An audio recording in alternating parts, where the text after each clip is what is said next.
Dana, welcome back. Thank you for being here again. Thank you so much for having me again. Well, I'm very excited to reconnect, and especially in this shorter episode format, because this will let us go deep on a couple of topics that I think are really relevant to the audience and to really kind of work into some action steps and key takeaways that can really help the listeners. So we're going to get to go in a couple of different directions. In this first one, I would love to really delve into the topic of hydration and all that kind of falls under that umbrella. And then for everyone listening, stay tuned because we're going to record another episode that really goes deep on your new book and the idea of fueling up and how our blenders can help us avoid ultra processed food and really kind of increase our nutrients and so much else. So for this first episode, I know we covered this in a much older episode, which I will link to in the show notes, but kind of walk us through some high level points of hydration and maybe some things we tend to get wrong in this area. Okay. So first of all, hydration is the one thing that I'm a real stickler in my practice for, meaning, diet stuff, I'm really all about the 80-20 rule. Hydration, it's something you need to stay on top of hour by hour, day in, day out. It is the single most important step to take in treating and preventing chronic disease, hands down. We need to learn how to hydrate because it is important in so many functions. Think about things like even detoxification. If we're not hydrated, we're not detoxifying. Detoxification, the only way we detoxify is through poop, pee, and sweat. And all of those require hydration. So chronic disease, since my book was published more than 5 years ago, some new studies came out like a year and a half, 2 years ago, that low-grade dehydration is a causal factor of aging and chronic disease. So those are the big picture things that we need to do. So I'm going to give you one very important thing, that takeaway home thing that we all need to do. The way that you know that you are properly hydrating, and it's not necessarily drinking more water, it has to do with food as well, what you're eating, and how you're moving.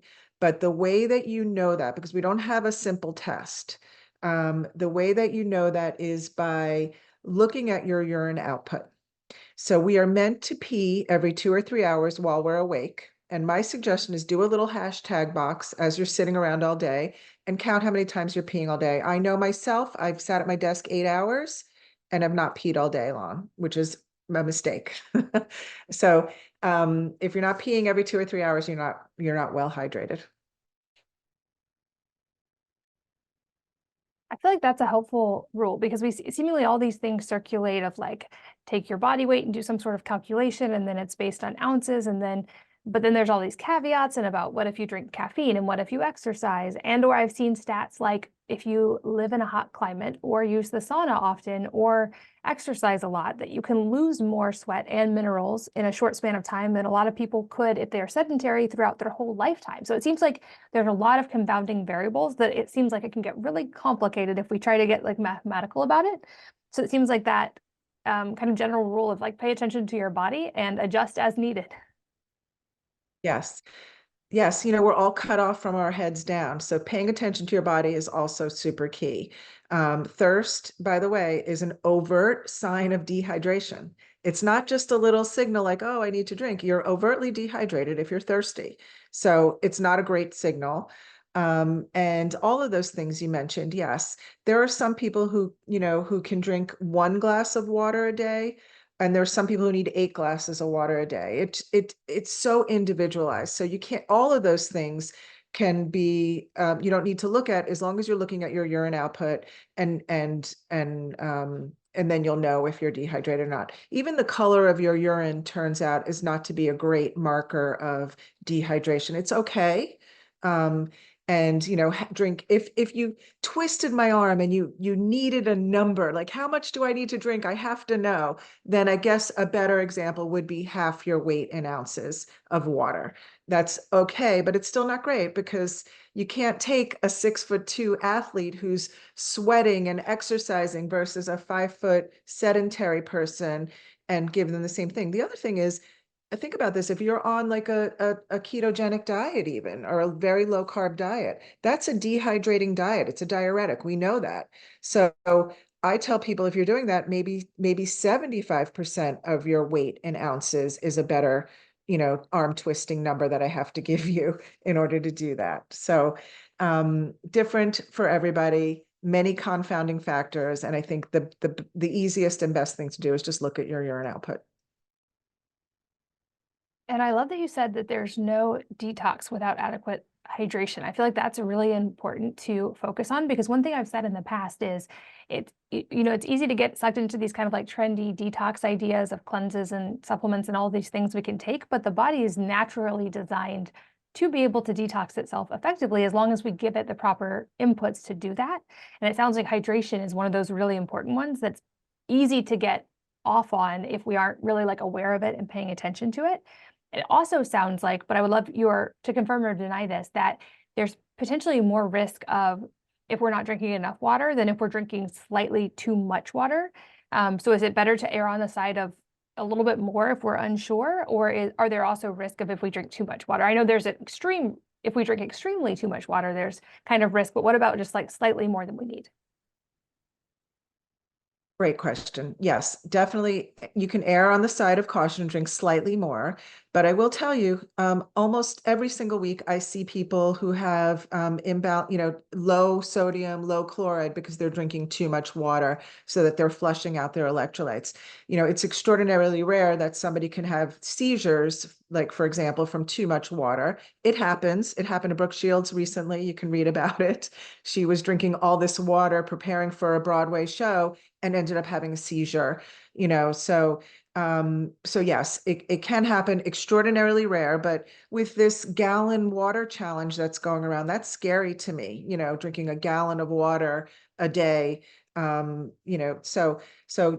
Yes, but err on the side of caution. A little too much water is probably okay. I think the other part of that that's interesting too is that people have always been told you want your urine to be crystal clear by the end of the day. I'm not so sure that's true. You want color in your urine. You want something to come out, So, but once again, the color of your urine is not a great factor to look at. I'm so glad you brought up the mineral side, because this is, I feel like, another area where there's a lot of information floating around, and I feel like it's seemingly very important, but a lot of misinformation abounds. And you specifically mentioned sodium and chloride. I know because I tend to eat a little bit lower carb, spend a lot of time in the sauna, exercise a lot, and spend time in the sun, I've learned to be very aware of replenishing minerals consciously, because I notice a difference when I don't get enough, especially sodium and chloride, which is basically salt. I feel like for a long time, we were sort of taught to be afraid of salt. And I've noticed a really big difference in my energy level from sort of trying to optimize my salt, even in strange ways that I didn't think about before, like that those chloride atoms are used to make stomach acid. And so if we're not getting enough salt, we actually might not have enough stomach acid to digest our food well. So my digestion seems better. But I would love your take on the minerals, how to kind of gauge how much we need, where to get them from. I would guess food comes into play here as well. But what do we need to know about minerals? Yes, great question again. So let's just first of all differentiate between sodium chloride, which is salt, and what I call real salt, which is actually a brand of salt, but real salt is full spectrum mineral salt. So literally the brand real salt is excellent. But there's, pink salt, there's sea salt, you want salt as it is in nature. So what it does is it has all of those minerals in it. It's got magnesium and it's got the full spectrum of minerals.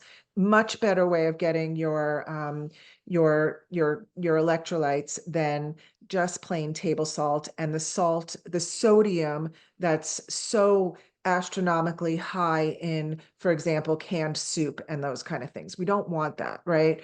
So salting your water in the morning is a great habit to get into. A little pinch of real salt, whatever type you choose, with water, and maybe a little squeeze of lemon for some flavor and extra minerals is a great way to start your day. Big glass of water. We call it front loading the water in our first book, Quench, right? Other ways, some of those electrolyte mixes are great. Full disclosure, I'm on the board of one called Cure, Cure Hydration, really excellent one. They follow the World Health Organization of mineral replenishment. And and I think the key thing is what you said.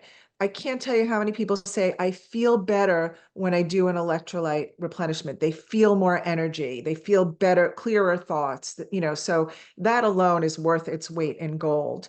And all of the other stuff. There's a whole section about salt in that first book. That whole thing about salt being bad for you because of blood pressure is really being pulled back. Now, if you have high blood pressure, you definitely need to talk to your doctor. Don't just go eating all this salty food, because that could be a difference.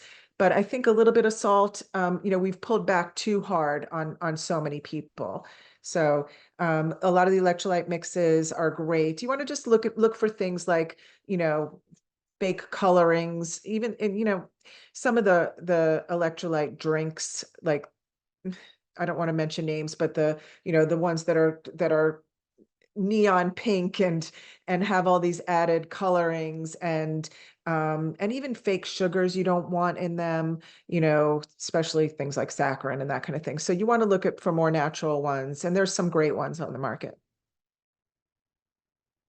It also strikes me, and I know we're going to talk about ultra processed food and some dietary switches we need to make in our next episode, but it also strikes me that the typical American diet is likely very dehydrating because those are not foods that actually contain any water or minerals and actually probably pull water from our body. Like if you think of flour or corn, like if it goes in water, it sucks up water. And it maybe I'm oversimplifying, but is kind of our typical diet also dehydrating? And if so, if someone's choosing to eat that way, do they need to sort of compensate with additional hydration? And or I guess the other end of the spectrum would be, you mentioned like a ketogenic diet can increase your need for hydration and probably minerals as well. So if someone is kind of on either end of that spectrum, what do they need to know about diet and hydration? Yeah. So, yes, I absolutely believe that our diets are one of the major reasons why we're more dehydrated today than even, 10 years ago, or longer. So diet plays a big role, but also our environments, medications, sedentary lifestyles. There's many reasons why we're super dehydrated today, more so than we were not that long ago. Even EMFs, I think, play a role, putting our phones up to our ears, like all these reasons, right? But diet is absolutely a reason. And I think what you said, one of the main reasons is what it takes to process what it takes for our bodies to process that ultra processed foods. It takes hydration. It takes detoxification. It's a lot. Our bodies have to work really hard at that food that's not meant to be eaten, the way Mother Nature intended, right? So what better way to get more hydrated is to eat food the way Mother Nature intended, get more real whole foods into our diets. And this is going to be our next talk, but I wrote a whole book on using a blender as a way to cheat your way to good health. Nobody puts cake and stuff into a blender. You're only putting real food into a blender. It's a really fun, easy hack, basically, or cheat, we call it. Did that answer your question? It did. And I know we're going to go deeper on that in our next episode, but I've had that theory for a while that our bodies are so innately wise that if we are missing something that's an absolute key part of our diet, or it sounds like even hydration, that it will try to crave anything related to that it can in order to motivate us to get enough of that thing. So if we're not getting enough, for instance, micronutrients in our diet or enough protein to actually like build our basic building blocks of our body, we'll keep craving food, but it's not because we actually need more calories. It's because we actually need more micronutrients or more protein. And I would guess the same thing kind of comes into play with hydration, and like our body's going to kind of motivate us to search for whatever it is that's as close as possible to what it needs. But you said also, I thought this was interesting, that thirst is already an overt sign of sort of minor dehydration. So, because I've heard people say before, just rely on your thirst, pay attention to your thirst. But it sounds like that alone might actually not be the best gauge. And that we, like you talked about, need to be more aware of actively hydrating. Completely. Completely. We want to stave off the thirst. We want to address it before it happens. To stay on top of that, that day in, day out low grade dehydration that can happen in an hour, that it's just the one thing we sort of need to stay on. Now, that doesn't mean you're drinking water all day long, but if you're eating well, if you're eating lots of fruits and vegetables and fiber and things that hold on to that hydration better, that your body will better be prepared to handle those low grade signs throughout the day. Just something you said, our bodies are truly inherently wise. And if we give it what it needs to do its job, it's an incredible machine. I say this all the time. If you start to look into, speaking about detoxification, if you start to look into toxins and toxicology, it's overwhelming. Like, it is doom and gloom and scary. But what I try to tell people is that, yes, it is, but once again, you give your body what it needs to do its job. Our body is amazing, amazing at what it does. And it doesn't have to be all doom and gloom. Yeah, I'm so glad you said that. I say a version of that also, and I think it's bears repeating anytime it can be repeated, which is like the body is innately wired to be as healthy as possible, to heal. It's incredibly resilient. And so if we're having something like symptoms, I try to now look at those as messengers. That's our body actually clearly telling us either I have too much of something I don't need, or I don't have enough of something I do need. And it's a invitation to sort of learn the language of our body rather than view like symptom bad, fix symptom, but not understand what is the body actually saying in that symptom, what message is it trying to convey. And I also have seen on social media, and I know we talked about this a little bit in our first episode, but the drastic, seemingly anti-aging benefits when we really consistently get this hydration piece correct. And like even the befores and afters, it looked like someone had a facelift when all they did was actually like become very intentional with their hydration, which makes sense if water is so vital and we are so much water. But you also talked about dehydration being essentially causal in early aging. So can you speak more to that? Because it would be amazing if we could all focus on hydration, perhaps in place of Botox in today's world. Yeah. I love that. Yeah. So the key word is perhaps causal. There's still no, and I don't think there could ever be proof to say what I'm going to say, because there could never be any kind of study that could actually study that. However, it is my so firm belief that before you start on any nutrition program, any supplement program, any diet, you have to start by learning how to hydrate. Just period. It is the foundation of every process in our body, how our cells work, how our cells are plumped up, including our skin cells. And, funny enough, with that first book, my biggest sort of cult fan base are estheticians. And they, I have so many people that saying, I give this to every one of my clients before they even start with me, because they know better than anyone that by putting something topically on, it doesn't work as good as hydrating from within. So yes, the anti-aging. And then once again, just going back to that most recent study, there was a study even before that I believe was in the book about how just feeding mice or rats, I don't remember which one it was, water, by giving them water, helped treat metabolic syndrome so water as a treatment for metabolic syndrome. Think about that. Like, that's a crazy idea. Metabolic syndrome is a triad of high triglycerides, high blood sugar, and high blood pressure. And so a treatment which we know as, using for us maybe metformin and diet and all these other things and blood pressure medications. So yeah, I mean, chronic disease, aging, you have to start with hydration first.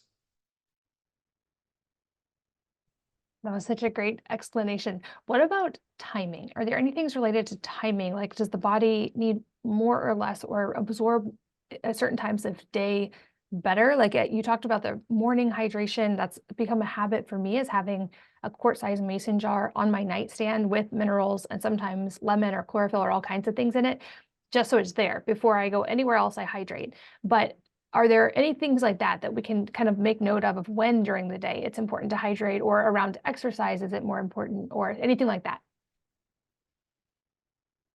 We don't really know. The thing that comes to mind is you want to hydrate so that it doesn't disrupt your sleep. You don't want to be hydrating at 9 o'clock at night so that you're up in the middle of the night peeing. And that's one thing that comes to mind. I think morning is just easy because we liken it. My co-author of that first book was an anthropologist, and that's kind of how desert people hydrate. They don't walk around with, or even, historical desert people, they don't walk around with water bottles. So they hydrate first thing in the morning, and eat really well. Think about the Tarahumara tribe of people, that book Born to Run. They fuel themselves on chia seeds, which hold on to that water, their fiber, they plump up so there's ways of doing that. So timing, I don't really know. Now with exercise, if you're exercising really, endurance athletes especially, that's a whole, exercise physiology thing in itself. But you want to replenish, and there are equations that those people can look at how they should hydrate. And they want to, if you're sweating a lot, you want to replace those electrolytes after you exercise. So that's something very different. You don't want to just drink plain water, because then you're really at risk for flushing out even more electrolytes after you've just sweated a bunch of electrolytes. The only other thing timing wise that I like, I like what you said. It's become a habit. Whatever's going to work for you to become a habit. So that first thing in the morning, lay it on your bedside. I do that too. I have a beautiful canister with the glass over the top of it. That first thing in the morning, before my feet even hit the ground, it goes down. That's become a habit. I love that. I also like to drink a glass of water before every meal, just so that I remember to get it in. It's just whatever it's going to take to make that easier for you. But I don't know of any real sort of research of timing of the day that could be better for you or not. What comes to mind, and maybe is going to be your next question, is the temperature of the water make make a difference? I don't know, just to sort of stave off the question. I don't know. That's Chinese medicine, and they firmly believe something about the temperature of the water is helpful for you. I say whatever it takes to get it in. If you only like drinking ice cold water, then drink ice cold water. That's a good point. And it seems like from timing, just logically, not probably that there's any science behind this, but makes more sense to me to front load in the day ahead of time, just because it gives you a lot more energy when you're hydrated in the morning. But also, rather than getting to like 9 o'clock at night and being like, oh darn, I didn't drink enough water, and now I'm going to chug half a gallon and try to go to bed, and it's going to impact your sleep because you're going to be awake going to the bathroom all night. So perhaps just more logical considerations than that we have data. Probably hydration is important, period, overall. But if we can front load in the day, same with like protein and micronutrients, I feel like the body tends to enjoy that. Exactly. I agree. Perfect. Well, I will make sure I link to our other episode where we kind of provided some foundational info for this episode, as well as to your book and your new book called Fuel Up, which we're going to really go deep on in our next episode. So for you guys listening, make sure to tune in for that one as well, because that will be some really key takeaways and action steps that I'm excited to learn as well. But Dana, for this episode and for our time today, thank you so much for being here and for all that you've shared. Thank you. And thank you for listening. And I hope that you will join me again on the next episode of the Wellness Mama podcast.